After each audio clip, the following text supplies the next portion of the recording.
Usapang pangkalusugan, ako po si Coach. Usapang pangkalusugan, ako po si Coach Christine, nag-aral ng naturopathy para sa natural na paraan ng gamutan. So, paano ba gagaling sa natural na kaparaanan? Kung ikaw ay marami ng iniinom na mga maintenance na gamot pero hindi ka naman gumagaling, delikado ang kidney mo. Kailangan mo nang matutunan yung tinuturo namin na 3 months program detoxification process. Ito yung tamang paglilinis ng ating colon dahil ang colon po natin ang pinakamaruming parte ng ating katawan. Kaya kailangan po natin na matutunan kung bakit po ba nagkakasakit ang mga tao at paano natin susolusyonan yung mga karamdaman na yan. So, explain ko po sa inyo guys. Ito po yung ating ugat. Yan. Ito yung ugat natin. Kung ikaw mahilig kang kumain ng mga mamantikang pagkain, mahilig ka sa mga preservative, mahilig ka sa mga prito, diba? Umaga, tanghali, nagpiprito ka, prito sa umaga, tanghali, gabi, diba? Puro ka pritong itlog, pritong sinangag, diba? Pritong hotdog, tusino, longganisa. So, wala nang sustansyang pumapasok sa katawan mo. At the same time, yung mga kolesterol, bumabara po yan dito. Bumabara po siya sa daluyan ng ugat natin. Kapag bumara po yung mga kolesterol na kinakain mo dito sa daluyan ng ugat, wala na pong madaanan yung dugo natin. Dahil marami na pong kolesterol na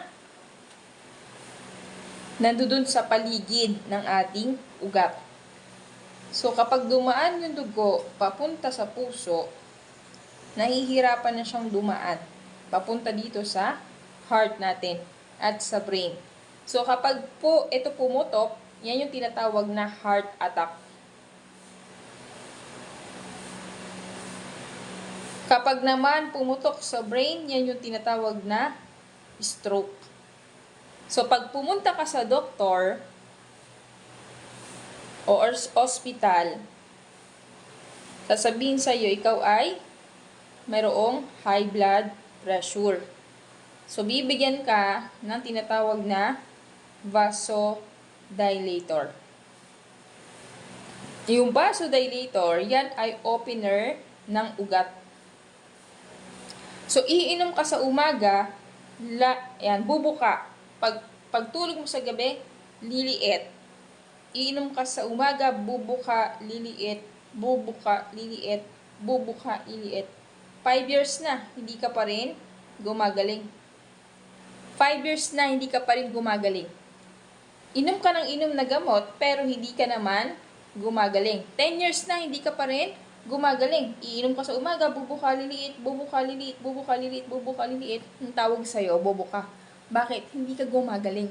Paulit-ulit kang umiinom ng gamot, pero hindi ka naman gumagaling.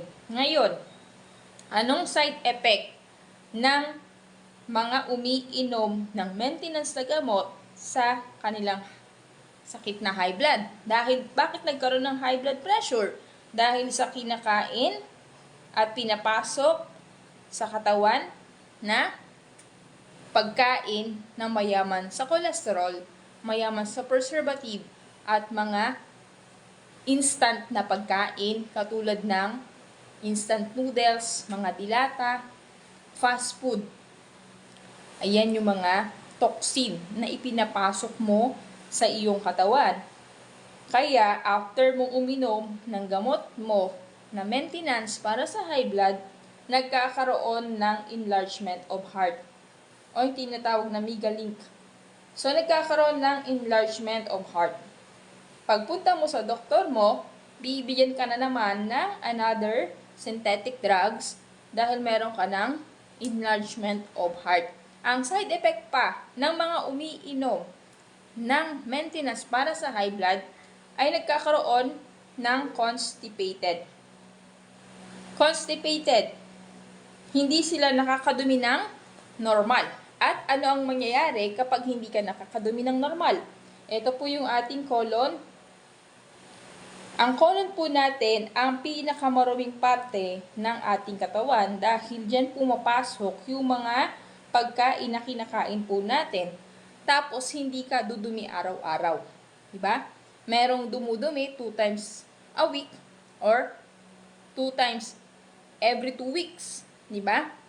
So, ang ngayon, napupunuan yung iyong colon ng mga dumi, yung mga nabubulok na pagkain, dahil hindi mo naman nilalabas araw-araw.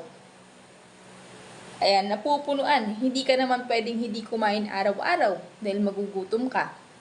So, umaga, tanghali, gabi, ilang beses tayo kumakain sa isang araw? Minsan 3 times a day, minsan 5 times a day, at kapag may libre, 6 times a day. Tama po ba? Ngayon, anong nangyayari sa colon natin?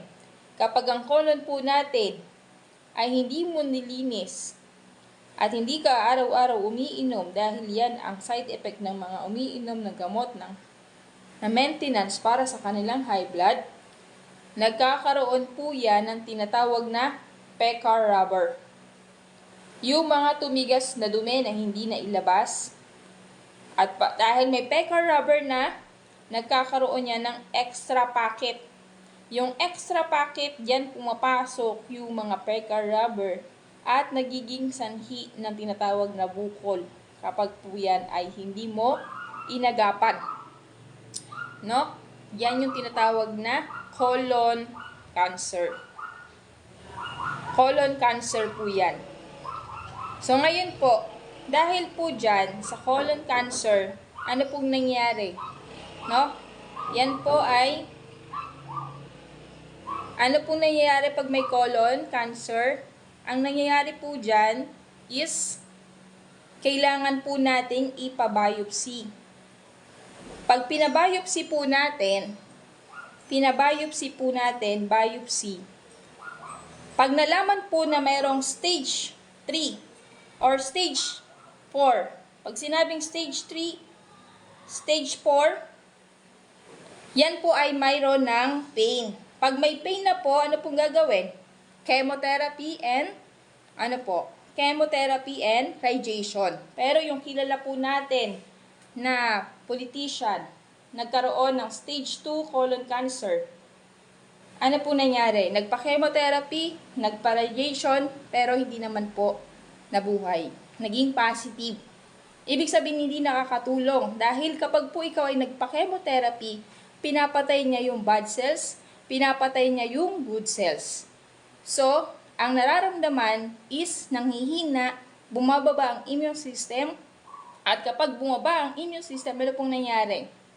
Pag bumaba ang immune system, pati yung 11 organs mo ay nanghihina na. Kaya ang pasyente pumapayat at hindi na nakakatulog. Ngayon, anong kailangan nating gawin? Ang kailangan lang nating gawin ay mag-detox. Meron po tayong tinatawag na 90 days detox program. Yung 90 days detox program, ito po yung paglilinis ng colon. Colon cleansing. Ang colon cleansing, yan po ang tinatawag na nutraceutical. Ang nutraceutical, ibig sabihin po ng nutraceutical, is natural. Lahat ng kailangan na mga vitamins at minerals ay kailangan pong ilagay natin sa ating nasirang mga cells.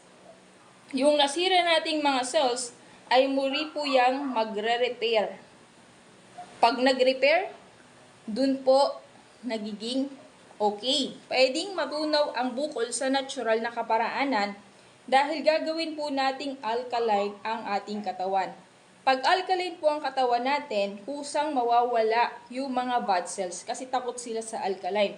Pero kapag ang katawan natin acidic, diyan po pumapasok yung mga cancer cells. Pero ang unang-una po natin gagawin ay maglinis ng colon. Dahil nasa colon po yung mga toxin na pumapasok sa ating katawan. At kailangan po natin na mag-detox. So, meron po tayong guidelines. Doon po nakasulat yung mga dapat kainin at yung mga bawal kainin. No? Doon po nakasulat yung mga dapat kainin at mga bawal kainin. Anong kailangan po nating gawin? Mag-detox po tayo. Sumailalim po kayo sa ating 90 Days Detox Program. At para po tuloy-tuloy na ma-cleansing ang inyong colon. At after po nun, pag na-cleanse na po ang colon nyo, papasok na po yung mga nutrition.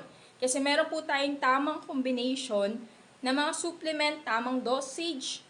Yun po yung kailangan nating ipasok sa ating katawan. Kaya meron po nagtataka, bakit po ito? Nag-detox na wala yung pain, and then lumiit yung bukol. Kasi nga, ginagawa nating alkaline yung katawan, pinapatay natin yung mga toxin dyan, inilalabas sa pamagitan ng colon po natin. Kaya yung mga nag-detox po sa atin, bumabata po sila at lumalakas. No? Sa mga hindi kaya yung 90 days, okay na rin po yun. At least, nakapag-detox kayo kahit 30 days lang. So ngayon guys, meron po tayong mga nababalitaan na ang dami pong inaatake sa puso. 30 years old, 40 years old, yung sikat na vlogger, food vlogger, na inatake sa puso, no? So, dahil po nasobrahan ng kape at fries, dahil nga po nag-tester sila, nagtayo kasi siya ng coffee shop. So, kailangan lang po nating maintindihan na yung ating pong katawan ay kailangan ng nutrisyon. So, mas maganda po na yung coffee na iinumin natin, yung healthy coffee na. Katulad po nitong ating barley coffee. Hindi siya yung coffee na nabibili sa labas. Kasi yung coffee na to is tinutulungan po yung ating katawan na lumakas. At pinagsama-sama yung mga herbal na nilagay lang sa coffee. Kaya ito ay nakakatulong para linisin ang ating colon. So, meron siyang premium coffee beans, barley grass, wheatgrass, banaba, insulin plants, spirulina, mangosteen, moringa, lemongrass, stevia, grapeseed. So, ito po nakakatulong po siya para palakasin yung ating immune system, linisin yung ating colon. No? So, kung kayo mag-a-avail, mas maganda, good for 3 days. 30 days. 3 pack po nito. Kasi kung isang pack lang, good for 10 days lang po yun. No? Ito ay masarap po. Meron kasi siyang pinagsama-samang mga herbal na kailangan ng ating katawan. So, hindi mo na iisa-isahin ang bili kasi nandito na sa loob ng coffee. Pag complete package naman yung bibili nyo or gusto nyo ng 30 days detox, yun ay may mga combination. Para yun sa mga malala na po. At gusto po talaga na ma-cleansing. Ayan. So, mag-subscribe kayo sa aking YouTube channel, Lingap Kalusugan Wellness, para po sa ibang mga health tips. So, kung may mga katanungan po kayo, katulad ng may diabetes, may uric acid, may arthritis, ayan, pwede po nating itapik po yan. So, thank you and God bless po.